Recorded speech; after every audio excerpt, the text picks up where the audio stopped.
Buon pomeriggio a tutti cari amici tifosi rossoneri, bentornati sul canale Milanisti. Anche oggi ovviamente parleremo di calciomercato. Il mercato nella sessione estiva è ufficialmente partito nella giornata del 1° luglio.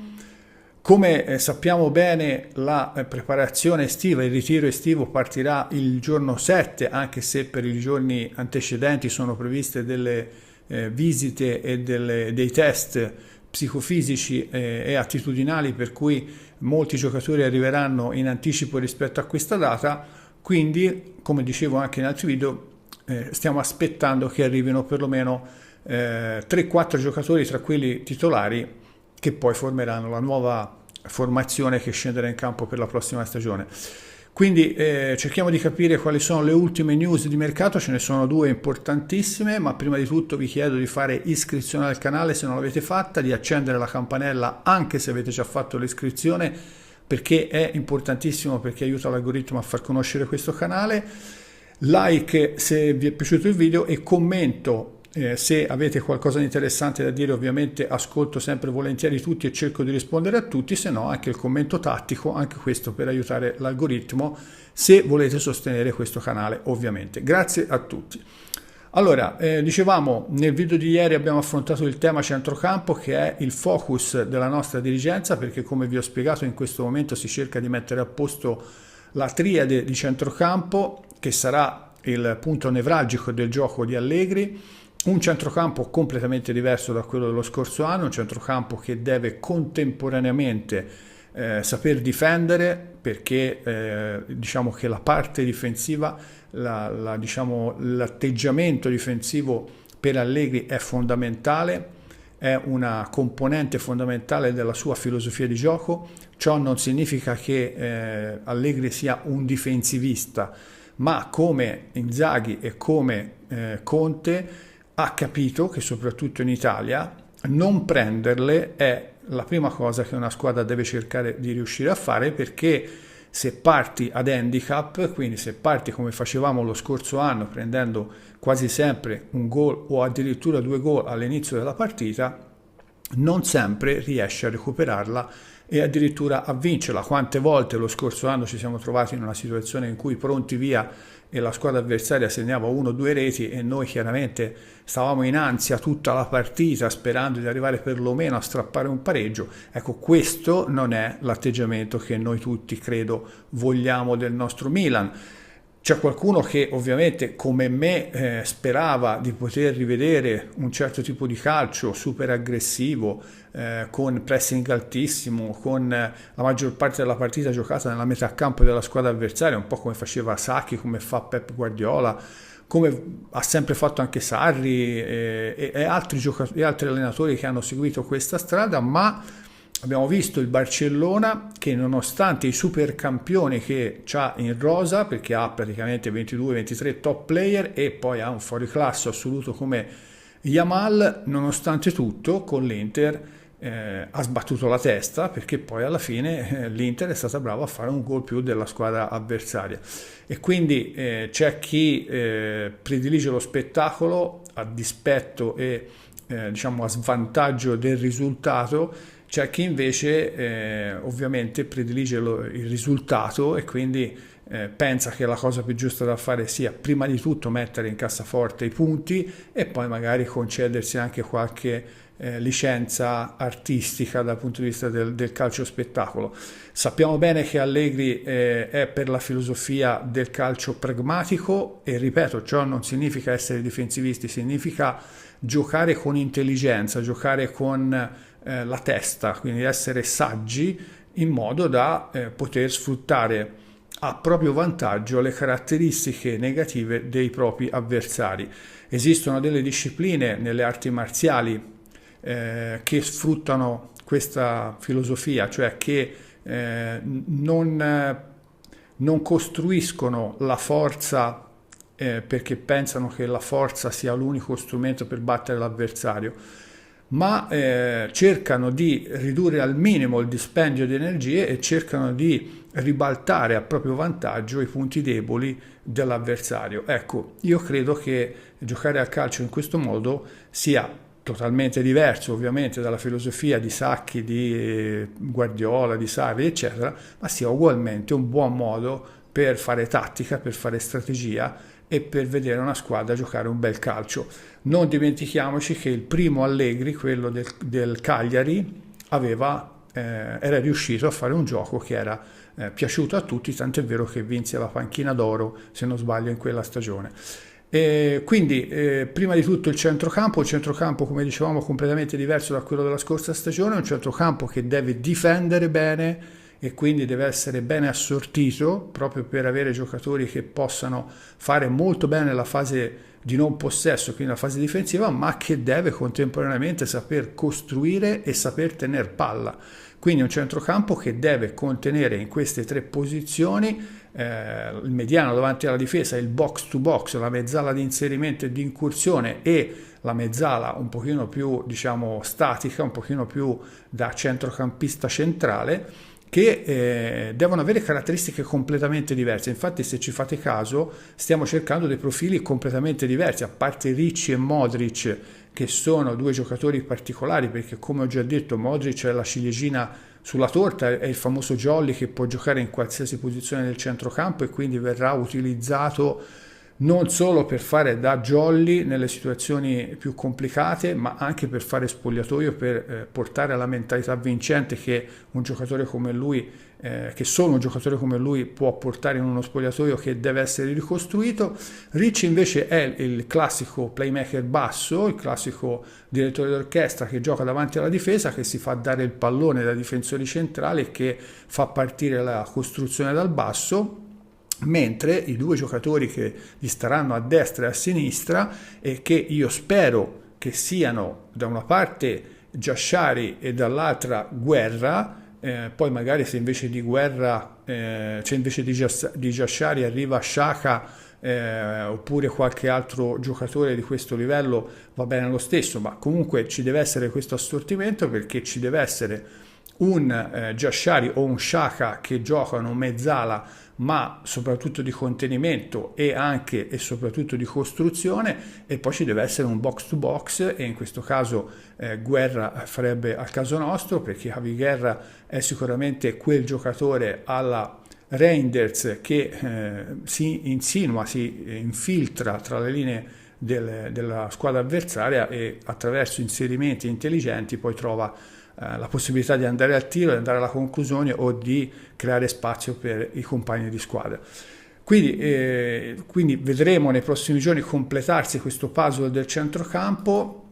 Le notizie dell'ultima ora sono, allora, sempre riferimento al centrocampo.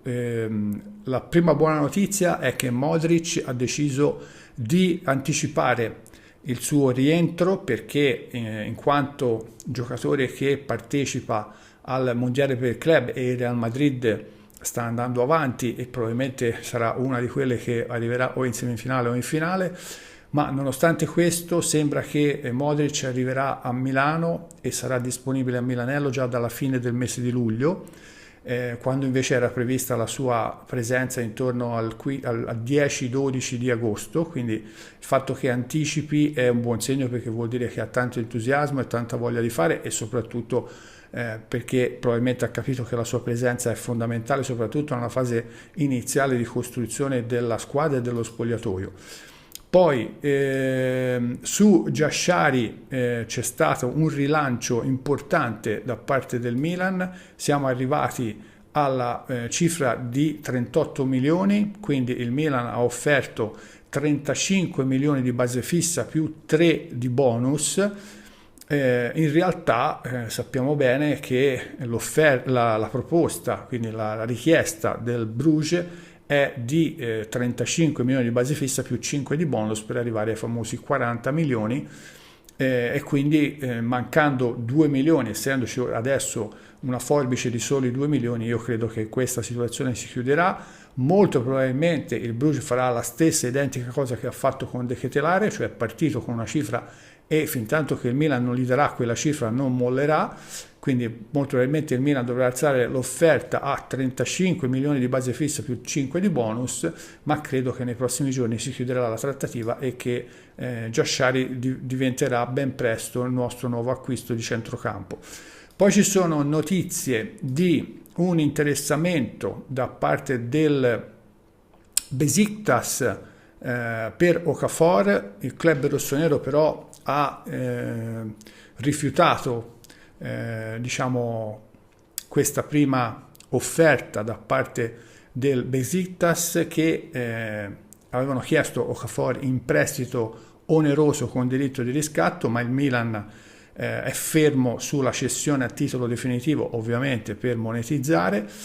Staremo a vedere, speriamo che qualcuno arrivi e ci compri questi giocatori che sono fuori dal progetto, perché abbiamo assolutamente bisogno di fare cassa. L'altra notizia è che Musa, che non rientra palesemente nei piani di Allegri, è in una situazione in cui sembrava che dovesse andare al Napoli. La trattativa è stata congelata, non si sa precisamente per quale motivo, probabilmente perché al Napoli un giocatore come Anghissà, che doveva partire per l'Arabia Saudita, invece rimarrà in squadra, e essendo un titolarissimo numericamente a centrocampo, il Napoli non avrebbe più bisogno di prendere giocatori,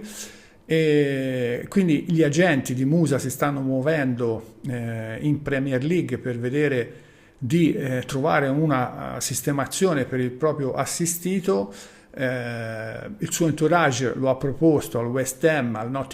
Nottingham Forest e al Wolverhampton, però al momento non sembrano caldissime queste piste, e quindi la situazione è in stand-by, e Musa, da quello che filtra, aspetta ancora che si possa riaprire la trattativa con Napoli. Ricci intanto è arrivato a Milano nella giornata di oggi e domani credo sarà sottoposto alle visite mediche, quindi potrà firmare il suo contratto che lo legherà al Milan. Un giocatore che qualcuno di voi mi chiede di spiegare in qualche modo, no? Perché ci sono molti tifosi del Milan che vedono l'acquisto di Ricci come un acquisto sbagliato, perché pensano che Ricci non sia assolutamente un giocatore di primo livello e che non sia neanche un giocatore che possa crescere più di tanto. Allora io vi dico la mia, perché chiaramente non ho la sfera di cristallo e non ho la verità in tasca, no? Quindi come sempre cerco di dare fondo alle mie conoscenze calcistiche e a tutte le informazioni che cerco di reperire quotidianamente per darvi qualche informazione aggiuntiva e per farvi comprendere magari cose che non sono così semplici da comprendere. Allora, Ricci è un giocatore che dalle ricerche che ho fatto, e sono ricerche che sono, diciamo, ho cercato di spulciare un po' archivi e soprattutto interviste di ex allenatori, ex compagni di squadra che lo conoscono bene, che sanno il suo trascorso, no? Quello che lui ha fatto da quando era piccolo fino a diventare un professionista, eccetera. Allora, la costante è che tutti quelli che parlano di Ricci parlano di un giocatore estremamente dotato tecnicamente e di una grande intelligenza calcistica. Queste caratteristiche sono le caratteristiche che piacciono ad Allegri, nel senso che Allegri vuole giocatori super intelligenti dal punto di vista calcistico. Questo significa che devono saper scegliere in campo quando è il momento di fare determinate cose, quando è il momento di non farle o di farne altre, perché in molte fasi della partita, come vi ho già spiegato, Allegri lascia liberi i giocatori di capire il momento, di leggere la situazione e di interpretarla in maniera da avere poi la libertà di tirare fuori la giocata creativa, che chiaramente è imprevedibile e spiazza l'avversario. Perché gli schemi, quelli codificati, come nel football americano, non so se qualcuno di voi conosce il football americano, ma il football americano è fatto esclusivamente di schemi, cioè ogni squadra ha provato e riprovato in allenamento tutta una serie di schemi di attacco e di difesa, l'allenatore dà l'input al capitano, che è il quarterback, che è quello che lancia il pallone, e il quarterback chiama lo schema. E quindi quando il quarterback chiama lo schema, la squadra sa esattamente cosa fare. Ogni giocatore fa dei movimenti precisi, è veramente allucinante. Non so se l'avete mai visti gli allenamenti delle squadre di football americano, ma ci sono dei giocatori che fanno per esempio i running back o i wide receiver, che sono quelli che ricevono il lancio, quelli che corrono, praticamente sanno che devono fare 30 metri in avanti, poi 4 metri a destra e poi altri 10 metri in avanti, e lo fanno seguendo alla lettera queste disposizioni, in maniera che il quarterback, che è quello che lancia il pallone, sa esattamente dove fare arrivare la palla, perché sa che se la lancia in quel punto preciso, il giocatore della propria squadra ci arriverà in quel momento preciso. Ecco, nel football americano funziona in questo modo. Nel calcio, perché loro fanno una marea di schemi, una quantità di schemi impressionanti, perché i movimenti sono quelli, non è che si possono fare chissà quali movimenti nel campo. Nel calcio non si possono fare queste cose, o meglio, c'è qualche allenatore che prova a fare schemi codificati, ma poi la squadra avversaria, l'allenatore avversario, una volta che ha capito come funziona quello schema, sa come disinnescarlo. Quindi nel calcio, un po' perché è difficile codificare tutto attraverso degli schemi, un po' perché gli allenatori avversari, dopo un po' che vedono che applichi quello schema, lo decodificano e sanno prendere le contromisure. In molte situazioni il gioco, lo sviluppo del gioco è lasciato in mano ai giocatori, che devono saper leggere anticipatamente la situazione e saper poi costruire inventando, no? Con creatività, con inventiva. Ecco, Ricci è il giocatore ideale per questo tipo di situazione, cioè se gli dai la responsabilità di costruire gioco è un giocatore formidabile. Piace tantissimo ad Allegri, come ho detto, per la sua qualità, quindi la capacità di saper accarezzare il pallone, di saper dribblare, di saper lanciare, di saper essere intelligente al punto di leggere la situazione e fare la scelta giusta. Poi, ragazzi, è un giovane, cioè viene a Milano, giocherà a San Siro con una maglia pesantissima, quindi è ovvio che dovrà essere aiutato anche e soprattutto da noi tifosi, perché se noi vogliamo che il Milan abbia dei giocatori giovani di prospettiva, dobbiamo anche saperli aspettare, dobbiamo anche accettare che possano sbagliare qualche pallone, non dobbiamo fischiarli subito, perché questo diventa un ostacolo insormontabile. Quindi Ricci è sicuramente un buon acquisto per il Milan, non voglio dire che è un ottimo acquisto, perché chiaramente deve ancora esplodere. Mi auguro che lo faccia con Allegri, perché Allegri sa tirare fuori il massimo da ogni singolo giocatore, e se si crea questa alchimia con il Milan, con Allegri, con lo spogliatoio eccetera, Ricci potrebbe diventare veramente un grandissimo giocatore, alla Pirlo per intendersi, anche se con caratteristiche un po' diverse, ma quel giocatore che illumina, che accende la luce, che a noi manca da tanto tempo. Quindi io credo che il Milan abbia fatto bene a prenderlo, crescerà, come ho detto, all'ombra di Modric e imparerà tantissimo, perché da un giocatore come Modric non si può che imparare, e quindi le prospettive sono rosee. Poi chiaramente ci vuole anche la fortuna, ci vuole anche che faccia subito bene le prime partite, così il pubblico si infiamma, si entusiasma, ci vuole che i compagni credano in lui, dicono quelli che lo conoscono, dicono che è anche un ragazzo molto socievole, che sa fare squadra, sa fare spogliatoio, quindi tutte caratteristiche mi fanno pensare che possa essere un ottimo acquisto. Per quanto riguarda gli altri, Modric, l'ho già detto, è un fuoriclasse assoluto, è un giocatore iper professionale, un giocatore che porta mentalità vincente, spirito d'appartenenza, abnegazione, grande professionalità in tutto quello che fa, quindi non può che essere un valore aggiunto.